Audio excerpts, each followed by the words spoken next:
आप लोगों का रिक्वेस्ट था कि मैथ का भी वीडियो बनाया जाए। मैथ का आप लोगों ने कहा था कि जो वोटिंग चली थी उसमें आप लोगों ने जो टेलीग्राम पे वोटिंग चली थी उस पे आप लोगों ने कैलकुलस और रिलेशन एंड फंक्शन के बारे में बताया था आपने कि वही chapter relation and function chapter ही पढ़ना है, उस पर ज़्यादा वोटिंग आई थी। तो हम आज से शुरू कर रहे हैं, जो आपका मैथ है वो शुरू से फिर शुरू कर रहे हैं। आपका रिलेशन एंड फंक्शन पहला चैप्टर है, वहीं से शुरू कर रहे हैं, संबंध से। ठीक है, तो देखिए इसमें आपका जो संबंध चैप्टर है वो उसको पढ़ने के लिए आपको 11th क्लास के कुछ चीज़ों की जानकारी होनी ज़रूरी है, जैसे कि समुच्चय किसे कहते हैं, उपसमुच्चय किसे कहते हैं। इन सब चीज़ों की जानकारी होना बहुत ही आवश्यक है। तो चलिए हम एक एक करके उन चीज़ों का रिवीजन कर लेते हैं। आज लगभग उसी का रिवीजन रहेगा और कल से इसका मुख्य चैप्टर शुरू किया जाएगा। लेकिन संबंध चैप्टर पढ़ने के लिए, संबंध का जो आपका 12th का पहला चैप्टर है उसको पढ़ने के लिए ये चीज़ें आज की जो क्लास चल रही है ये बहुत ही ज़रूरी है, क्योंकि इसी पे आगे के सारे क्वेश्चंस आपको बनाने होंगे। यही उसका बेस है। अगर आपने 11th अच्छे से पढ़ रखा है और अब भी आपको वो याद हो तो अच्छी बात है, नहीं तो इस क्लास को देख लीजिए ध्यान से। एक बार रिवीजन हो जाएगा आपका और आपको सभी चीज़ें अच्छी से याद हो जाएंगी और अच्छे से समझ में आएगा, संबंध चैप्टर अच्छे से समझ में आएगा। तो चलिए शुरू करते हैं। तो चलिए हम लोग समझते हैं। हमको समझना होगा पहले समुच्चय किसे कहते हैं। तो समुच्चय किसे कहते हैं, तो वस्तुओं के सुपरिभाषित संग्रह को हम क्या कहते हैं, समुच्चय कहते हैं, सेट कहते हैं। ठीक है ना। जैसे कि हम लेते हैं वस्तुओं को, मतलब हम जो चीज़ें समुच्चय में ले उसे परिभाषित कर सकें। ठीक है, जैसे कि हम उदाहरण के तौर पर एक समुच्चय लेते हैं, ए इज इक्वल टू लेते हैं हम, इसमें हम क्या ले लेते हैं, अंग्रेजी वर्णमाला के स्वर वर्ण ले लेते हैं। तो क्या हो जाएगा, AEIOU। ठीक है, तो इसे हम क्या कर सकते हैं, परिभाषित कर सकते हैं, मतलब हम बता सकते हैं कि हमने क्या लिया हुआ है। ठीक है ना। तो इसे हम कैसे परिभाषित कर सकते हैं कि ये जो समुच्चय है वो क्या है, अंग्रेजी वर्णमाला के स्वर वर्णों का समुच्चय है। स्वर वर्णों का यह क्या है, संग्रह है। ठीक है ना। तो इस तरह हम ऐसे समुच्चय ले सकते हैं। लेकिन हम यही कहें कि हम कौन सा समुच्चय बनाएं, आपकी कक्षा के हम सबसे तेज लड़कों का अगर समुच्चय बनाएं या फिर सबसे सुंदर लड़कों का समुच्चय बनाएं तो हम क्या करेंगे, वैसा समुच्चय नहीं बना पाएंगे, क्योंकि उसका कोई सुपरिभाषित संग्रह नहीं है। मतलब कि हो सकता है किसी और के लिए वह, मान के चलिए कि किसी और के लिए जो आपका कोई लड़का हो ज़्यादा हैंडसम हो और कोई दूसरा देखे तो उसके लिए वह कोई दूसरा हैंडसम हो। ठीक है ना। तो ऐसे करके हम नहीं बना सकते हैं। मान के चलिए अगर हमको ऐसे बनाना हो कि भारत के सर्वश्रेष्ठ क्रिकेटरों का अगर समूह बनाना हो तो वो भी क्या होगा, एक सुपरिभाषित समुच्चय नहीं होगा, क्योंकि सबके लिए अलग अलग हो जाएगा। हो सकता है किसी के नज़र में कोई दूसरा सर्वश्रेष्ठ खिलाड़ी हो। ठीक है ना। और मान के चलिए आपकी नज़रों में विराट कोहली सर्वश्रेष्ठ है तो किसी और के नज़रों में धोनी सर्वश्रेष्ठ होगा, जो कि अभी संन्यास ले चुके हैं। तो ऐसे करके अलग अलग व्यक्ति के नज़रों में क्या होगा कि अलग अलग लोग फेमस होंगे, अलग अलग लोग अच्छे क्रिकेटर होंगे। ठीक है ना। तो इसको हम सबकी नज़रों में परिभाषित नहीं कर सकते हैं, सबकी नज़रों में यह सत्य नहीं हो पाएगा। ठीक है ना। तो इसलिए यह क्या होगा, सबकी नज़रों से सुपरिभाषित नहीं होगा, सबके लिए यह सुपरिभाषित नहीं होगा, इसलिए यह समुच्चय नहीं बनेगा। ठीक है ना। लेकिन और यही हम कहें प्राकृतिक संख्याओं का समुच्चय। तो प्राकृतिक संख्याओं का समुच्चय मान के चलिए हम B ले लेते हैं और इसमें ले लेते हैं 1 2 3 4 5 6। ठीक है ना, ये ले लिए। ठीक है, तो ये क्या है, प्राकृतिक संख्याओं का समुच्चय है। कहाँ तक समुच्चय है, तो जो इसमें एलिमेंट हैं वो कहाँ तक है, 6 तक है। 6 तक प्राकृतिक संख्याओं का यह समुच्चय हम परिभाषित कर सकते हैं और सबके लिए यह क्या है, सत्य है। चाहे कोई भी होगा, किसी भी आदमी कोई भी होगा तो उसके लिए क्या होगा, यह सत्य होगा, यह एक सुपरिभाषित कथन होगा, संग्रह होगा। ठीक है ना, इसलिए यह क्या है, एक समुच्चय है। ठीक है, तो समुच्चय समझ में आ गया होगा आपको कि समुच्चय किसे कहते हैं। ठीक है, देखिए अब इसमें आपको समझना होता है कि आपको एक सिंबल मिलेगा, ये ऐसे करके आपको संबंध चैप्टर में हर जगह सिंबल मिलेगा। ठीक है ना, तो इसको हम क्या कहते हैं, एलिमेंट बोलते हैं। जैसे कि ए का हम ऐसे अगर लिख दें कि ई जो है एलिमेंट है ए का, तो इसका मतलब ये होगा कि ई जो है वह ए समुच्चय का एक सदस्य है। ठीक है, ये जो ई है वह क्या है, ए समुच्चय का एक सदस्य है। और यही हम ऐसे लिख दें कि बी एलिमेंट नहीं है ए का, अगर काट दें हम इसको तो इसका अर्थ क्या होगा कि बी जो है ए का एलिमेंट नहीं है। इसमें कहीं बी दिख रहा है? नहीं है। इसका मतलब बी ए का समुच्चय ए का एलिमेंट नहीं है, ठीक है ना। तो ऐसे सिंबल आपको जो संबंध चैप्टर है उसमें कई जगह मिलेंगे, ठीक है। तो ये आप समझ जाइए। समुच्चय में बस इतना ही आपको समझना था पिछले क्लास से। तो चलिए आगे हम देखते हैं उप समुच्चय, क्योंकि उप समुच्चय से भी आपको संबंध चैप्टर में बहुत से आपको जगह मिलेगा, उप समुच्चय मिलेगा जिससे आपको समझना होगा, उससे क्वेश्चन मिलेंगे, ठीक है ना। तो चलिए हम उप समुच्चय को समझते हैं। देखिए उप समुच्चय किसे कहते हैं। उप समुच्चय यहाँ पे देखिए कि यदि कोई दो समुच्चय ऐसे हो कि एक का प्रत्येक अवयव दूसरे का भी अवयव हो तो प्रथम समुच्चय दूसरे समुच्चय का एक उप समुच्चय होता है। यानी कि इसमें ऐसे होता है कि एक समुच्चय का सभी अवयव क्या हो, दूसरे समुच्चय में भी मिले, ठीक है। तो यह क्या कहलाता है, तो प्रथम समुच्चय क्या कहलाता है, दूसरे समुच्चय का एक उप समुच्चय कहलाता है। जैसे कि उदाहरण के तौर पर अगर आप लेते हैं, जैसे कि हम लेते हैं एक समुच्चय है, हम ले लिए 1 2 3 4 5 और 6, ठीक है। और बी एक दूसरा समुच्चय लिया और इसमें हमने ले लिया 2 3 5 1, ठीक है। ऐसे हमने ले लिया। तो अब ध्यान से आप देखिएगा इसमें, तो आपको दिखेगा कि बी में जितने अवयव हैं, जितने एलिमेंट हैं, 2 है इसमें तो इसमें भी 2 है, 3 है इसमें तो इसमें भी 3 है, 5 है इसमें तो इसमें भी 5 है, और 1 है इसमें तो इसमें भी 1 है, ठीक है ना। लेकिन इसमें ज़्यादा सदस्य हैं, ठीक है ना, और इसमें कम है। यानी इसमें से लेकर, इस समुच्चय में से लेकर ये समुच्चय बनाया गया है, ठीक है ना। तो यह क्या कहलाएगा, तो ये वाला समुच्चय ए का क्या कहलाएगा, उप समुच्चय कहलाएगा। यानी बी उप समुच्चय है किसका, ए का, ठीक है। और इसको कैसे हम डिनोट करेंगे, तो ऐसे डिनोट करेंगे, ऐसे डिनोट करते हैं हम।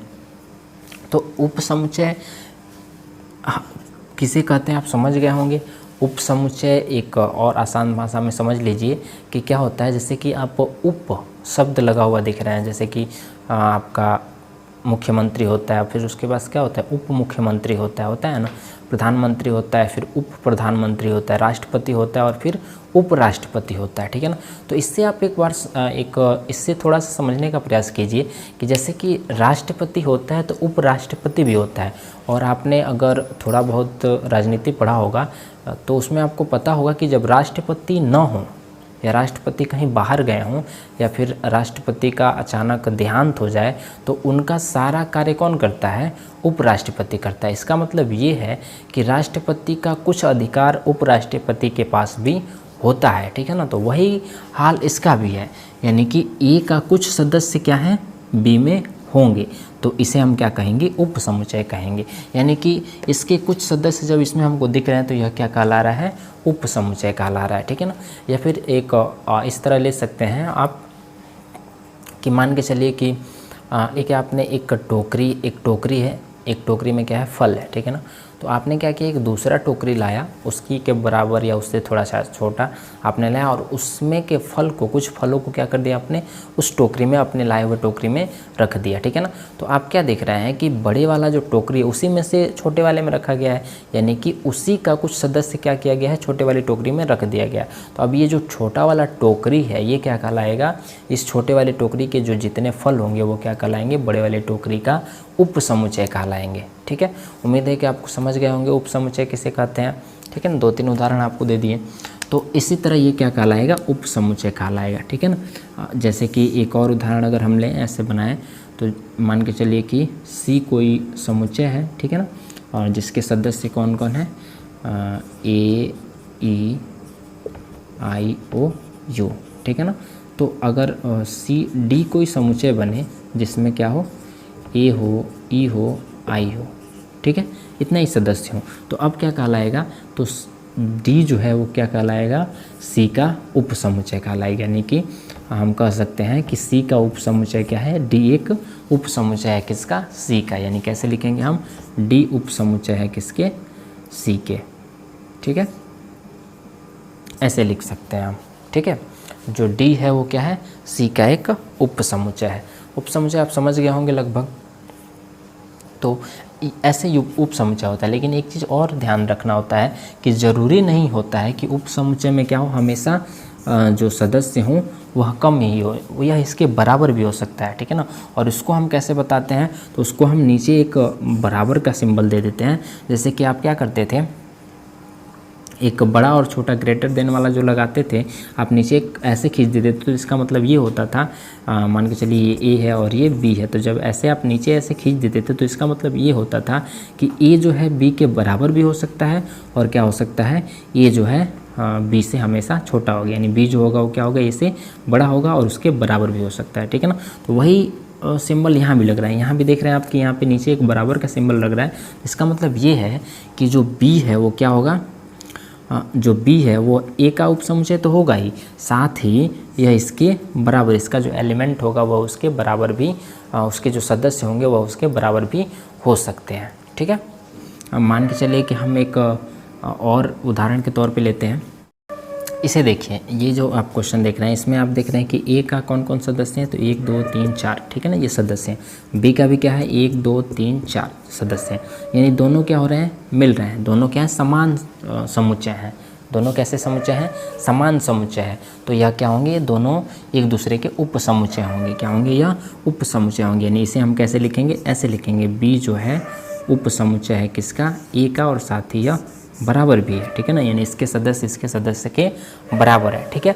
और साथ ही ये भी ध्यान रखने वाली बात है, जो रिक्त समुच्चय होता है, यानी कि जो रिक्त समुच्चय होता है वह क्या होता है, प्रत्येक समुच्चय का एक उप समुच्चय होता है, ठीक है ना। जैसे कि अगर कोई रिक्त समुच्चय है ए का, इसका एक उप समुच्चय क्या हो जाएगा, एक रिक्त समुच्चय हो जाएगा। रिक्त समुच्चय किसे कहते हैं, तो वैसे समुच्चय जिसमें कोई भी सदस्य न हो उसे हम क्या कहते हैं, रिक्त समुच्चय कहते हैं, ठीक है। तो यह क्या हो जाएगा, यह इसका उप समुच्चय हो जाएगा, रिक्त समुच्चय भी उप समुच्चय हो जाएगा। ध्यान रखिएगा, रिक्त समुच्चय को हम किससे दिखाते हैं, फाई से डिनोट करते हैं, फाई से हम रिक्त समुच्चय को डिनोट करते हैं, ठीक है।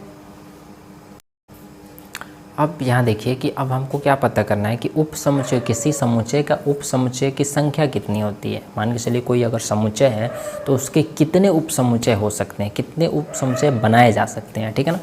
तो उनकी संख्या ज्ञात करनी, कैसे पता करेंगे हम, तो देखिए मान के चलिए कि हमने कोई समुच्चय लिया ए, ठीक है, इसमें कितने सदस्य हैं, इसमें हम लेते हैं 2-3 ही सदस्य मानते हैं, क्या लेते हैं, 3 सदस्य लेते हैं, ठीक है ना। तो जब हम इसके 3 सदस्य लेंगे, जब हम इसका उप समुच्चय बनाएंगे तो कौन कौन सा उप समुच्चय बनेगा, तो इसका उप समुच्चय बनेगा 1 हो सकता है, 2 हो सकता है, ठीक है ना, 3 हो सकता है, यानी कि एक एक अवयव के एक एक समुच्चय बन जाएंगे। एक इसका एक अवयव का एक समुच्चय बन जाएगा जो इसका क्या होगा, उप समुच्चय होगा। साथ ही ऐसे एक एक करके बन जाएंगे जो कि इसके उप समुच्चय होंगे, ठीक है ना। और 2 इसके बाद 2 एलिमेंट का बन सकता है, यानी कि 1 2 हो सकता है, ठीक है, और क्या हो सकता है,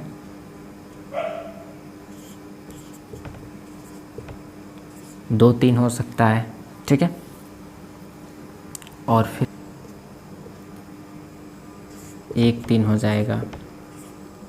उसके बाद फिर क्या हो जाएगा आपका, तो ये समुच्चय भी हो सकता है, यानी 1 2 3 हो जाएगा। और एक कौन सा होता है, फाई जो होता है सभी का उप समुच्चय होता है, यानी रिक्त समुच्चय जो होता है वो क्या होता है, सभी समुच्चय का एक उप समुच्चय होता है, ठीक है ना। तो कितने हो गए, 1 2 3 4 5 6 7 8, कितने हो गए, ये आपके 8 हो गए, ठीक है। तो इसको हम कैसे, इसका एक कैसे ज्ञात कर सकते हैं, यहाँ पे समझने वाली बात है कि अभी हमने क्या बताया आपको कि क्या होगा, जो समुच्चय होगा वह खुद का क्या होता है, जो समुच्चय होता है वह खुद का भी एक उप समुच्चय होता है, ठीक है ना। जैसे कि यहाँ पे आप देख रहे हैं कि यह खुद का भी एक उप समुच्चय है, ठीक है। और साथ ही ये भी देख रहे हैं कि रिक्त समुच्चय जो होता है सबका उप समुच्चय होता है। आप यहाँ पे ये भी पूछ सकते थे कि इसका जो उप समुच्चय बना है, तो यहाँ पे 1 2 है, तो 2 1 क्यों नहीं हो सकता है, 2 1 भी तो हो सकता है। लेकिन देखिए ध्यान देने वाली बात है, यहाँ पे 3 1 3 2 क्यों नहीं हो सकता है, 3 1 फिर क्यों नहीं हो सकता है। तो देखिए ध्यान देने वाली बात ये है कि इसमें क्या है आपका, इसमें 1 है तो इसमें भी 1 है, यानी सदस्य क्या है इसमें भी 2 है तो इसमें भी 2 है, यानी कि ये दोनों क्या है, समान समुच्चय है, ठीक है ना। तो हम समान समुच्चय को नहीं ले सकते, समान समुच्चय उप समुच्चय नहीं हो सकता है, क्योंकि यह क्या है, दोनों क्या है, समान समुच्चय है। तो इसको 2 बार हम क्यों लिखें, क्योंकि हम जानते हैं कि जब हम कोई समुच्चय बनाते हैं तो उसमें एलिमेंट को 2 बार नहीं लिख सकते। अगर जैसे कि हम स्कूल का अगर हम बनाएं, देखिए स्कूल शब्द का अगर हम समुच्चय बनाएं तो इसको हम कैसे लिखते हैं, ऐसे लिखते हैं SCHO और क्या लिखते हैं L, SCH और L। O 2 बार है लेकिन हम 2 बार नहीं लिखते हैं, ठीक है ना। तो यह क्या होता है कि एलिमेंट रिपीट नहीं होता है। तो इसमें अगर 2 1 है तो 1 2 दोनों सेम नहीं रहेगा, ठीक है ना। तो इससे ये स्पष्ट होता है कि जो समुच्चय होता है वह क्या होता है, वह संचय होता है, ठीक है ना, क्रमचय नहीं होता है। यानी कि ऐसा नहीं है कि क्रम अगर हम बदल दें तो वह एक नया एलिमेंट हो जाएगा, ऐसा नहीं है। वह क्या होता है, संचय होता है। अगर सेम एलिमेंट है तो वह क्या होगा, फिर क्रम बदलने पर भी उसका कोई फ़र्क नहीं पड़ने वाला है। वह एलिमेंट वैसे का वैसे ही रहेगा, मतलब उसको एक ही माना जाएगा, उसको समान ही माना जाएगा, ठीक है। तो चलिए, तो ये उम्मीद है कि आप समझ गए होंगे। तो देखिए, हाँ, अब हमको पता करना था इसमें कि हम कैसे ज्ञात करें। ऐसे तो निकाल कर तो हम ज्ञात नहीं कर सकते हैं, इसका कोई फार्मूला। और मान के चलिए हमसे ये पूछ दिया जाए कि कोई समुच्चय दे दिया जाए और कहा जाए कि इसके कितने उप समुच्चय बनाए जा सकते हैं। तो अगर हम ऐसे बनाना शुरू करें तो क्या होगा, बहुत टाइम लग जाएगा, बहुत ज़्यादा टाइम लग जाएगा उसमें। तो इसका एक फार्मूला होता है, वो फार्मूला क्या होता है, तो 2 का पावर n, यानी कि यदि किसी समुच्चय में n सदस्य हैं, कितने सदस्य हैं, n सदस्य हैं, यानी सदस्यों की संख्या क्या है, n है, तो हम क्या करेंगे 2 का पावर n कर देंगे तो हमें पता चल जाएगा।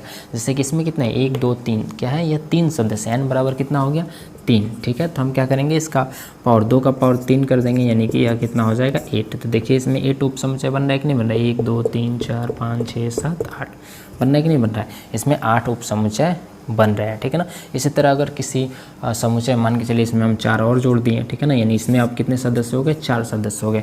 तो इसके कितने एलिमेंट बनेंगे, तो 2 का पावर हम क्या करेंगे 4 कर देंगे, तो कितना हो जाएगा, यह 16 हो जाएगा। यानी उसमें कितने उप समुच्चय बन रहे होंगे, 16 उप समुच्चय बन रहे होंगे, ठीक है। तो उम्मीद है कि आप उप समुच्चय समझ गए होंगे। उप समुच्चय किसे कहते हैं, तो वैसा समुच्चय जो क्या हो, जिसके सभी सदस्य या फिर जिसके कुछ सदस्य, ऐसे भी कह सकते हैं जिसके कुछ सदस्य क्या हों, किसी दूसरे समुच्चय के में हो, ठीक है ना, उसे हम क्या कह सकते हैं, उसका उप समुच्चय कह सकते हैं। या फिर परिभाषा के हिसाब से अगर हम देखें तो क्या कहेंगे कि एक समुच्चय के सभी सदस्य यदि दूसरे समुच्चय में भी हैं, वो अवयव हैं, तो वह क्या हो, या फिर उसके समान है तो वह क्या हो जाते हैं, जो समुच्चय होता है वो क्या होता है, दूसरे का उप समुच्चय कहलाता है, ठीक है ना। इसे हम किससे दिखाते हैं, तो इसे हम इस सिंबल से दिखाते हैं, ठीक है। तो यह क्या कहलाएगा, जैसे कि अगर बी ए होता है तो क्या है, बी उप समुच्चय है किसका, ए का, ठीक है ना। बी क्या है, उप समुच्चय है ए का, ठीक। अब हमें समुच्चयों का कार्तीय गुणन समझना होता है। समुच्चय का कार्तीय गुणनफल क्या कहलाता है। तो देखिए, समुच्चय का कार्तीय संबंध में जो आप चैप्टर पढ़ेंगे उसमें समुच्चय का कार्तीय गुणन से बहुत से ये शब्द बहुत जगह आएगा कि समुच्चय का क्या है, कार्तीय गुणन हुआ है तो उसके सदस्य हैं या उप समुच्चय हैं, ठीक है ना। तो इसके ये शब्द आपको कई जगह मिलेंगे, ठीक है। तो इसलिए इसको समझ लीजिए कि समुच्चय गुणन आखिर होता क्या, समुच्चयों का कार्तीय गुणन क्या कहलाता है, ठीक है, क्या होता है। देखिए, समुच्चय का गुणन क्या होता है, तो 2 अतिरिक्त और अरिक्त का मतलब होता है कि वो रिक्त ना हो, ठीक है ना। तो 2 अरिक्त समुच्चय ए तथा बी कार्तीय गुणन ए क्रॉस बी उन सभी क्रमित युग्म ए बी, ठीक है ना, का समुच्चय है जिसका प्रथम घटक समुच्चय ए से तथा द्वितीय घटक समुच्चय बी से लेकर बनाया जाता है। यानी कि ए क्रॉस बी का मतलब होता है कि जो यह समुच्चय बन रहा है वह क्या है, एक ऐसा सदस्य है जो क्या किया जा रहा है कि ए का जिसे जो क्या हो रहा है, जहाँ ए जो है एलिमेंट है किसका, ए का, ठीक है ना, और बी जो है वह एलिमेंट है किसका, बी का, ठीक है। ऐसे है, ठीक है ना। यानी कि यह ऐसा सदस्य है जिसका प्रथम एलिमेंट क्या है, समुच्चय ए से है और द्वितीय एलिमेंट क्या है, समुच्चय बी से, ठीक है। अब देखिए, जैसे कि अगर हम लें, मान के चलिए ए कोई समुच्चय है जिसमें सदस्य हैं आपके 1 2 3, ठीक है। बी कोई समुच्चय है जिसमें सदस्य हैं आपके 4 5 और 6, ठीक है। तो इसका जब हम कार्तीय गुणा करेंगे तो इसका अर्थ ये होगा कि हम क्या करें कि एक एलिमेंट जो हो ए से हो और दूसरा एलिमेंट किससे हो, बी से हो, ठीक है। तो इसको हम एक बार वाइप करके आपको फिर बताते हैं, समझाते हैं। ए क्रॉस बी का अर्थ होगा जहाँ पे ए कितना है, ए में अगर एलिमेंट है, अगर हम ये समुच्चय लें तो ए में 1 है 2 है और यहाँ पे 3 है, ठीक है ना। और बी में क्या है, 4 है 5 है और 6 है, ठीक है।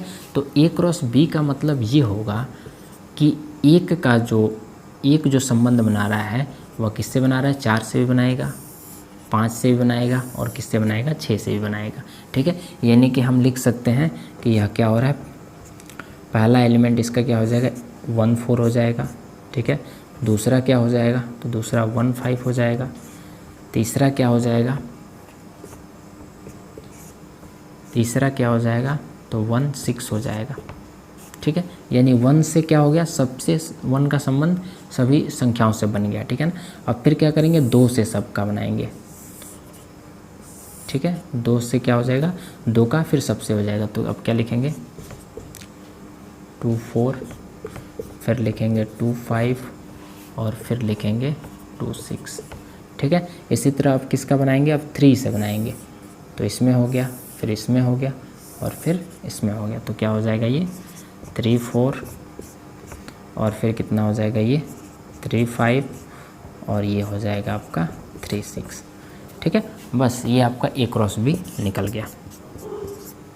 यानी कि ए क्रॉस बी निकालने के लिए हमको क्या करना होता है कि एक एलिमेंट को लेते हैं, ए का पहले सदस्य का पहला जो समुच्चय होता है उसका पहला सदस्य लेते हैं और उस सदस्य का संबंध सभी सदस्यों से, बी के समुच्चय के सभी सदस्यों से बना के लिख देते हैं। जैसे कि यहाँ पे देख रहे हैं आप, एक एलिमेंट को बी के सभी सदस्यों से संबंध बनाया गया, ठीक है ना। फिर यहाँ पे आप देख रहे हैं कि ए के दूसरे सदस्य को, लाइन से बनाते हैं हम इसको, ठीक है ना।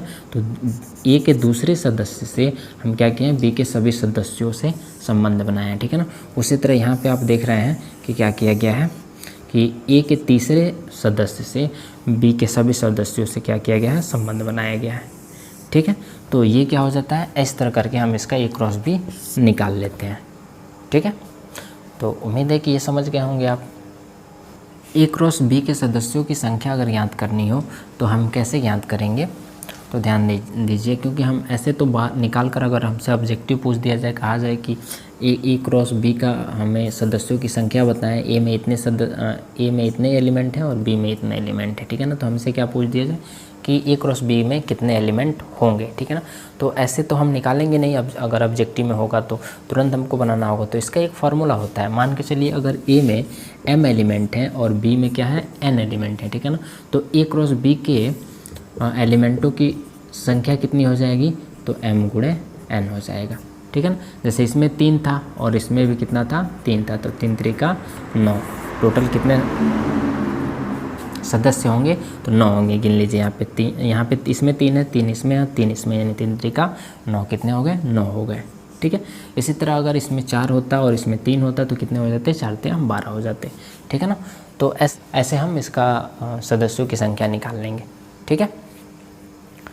तो चलिए आज के लिए बस इतना ही। आगे कल से हम क्या करेंगे, कल से आप लोग का जो चैप्टर है वो चैप्टर शुरू किया जाएगा, रिलेशन जो है रिलेशन शुरू किया जाएगा, ठीक है ना। आज उससे संबंधित, उससे बैकग्राउंड में जो चीज़ें ज़रूरी थी, जो उसका बेसिक था, ठीक है ना, वो मैंने समझा दिया, ताकि जब चैप्टर शुरू किया जाए तो आपको कोई शब्द या फिर कोई चीज़, कोई पद जो हो उससे कन्फ्यूजन ना रहे। क्योंकि मान के चलिए कि जब कोई भी चीज़ शुरू किया जाता है, अगर आप उसके पहले की चीज़ें ना जानते हो तो वह चैप्टर फिर आपको कभी समझ में नहीं आता है। अगर बेस ही आपका मजबूत ना हो तो फिर उस पर क्या होता है, कोई भी अच्छा मकान नहीं बनाया जा सकता है, ठीक है। तो अगर आप बेस ही नहीं जानते हैं आपका संबंध का, जो आपका पहला चैप्टर है उसका अगर बेसिक ही आपको नहीं पता है तो फिर आप उस चैप्टर को कभी नहीं समझ पाएंगे।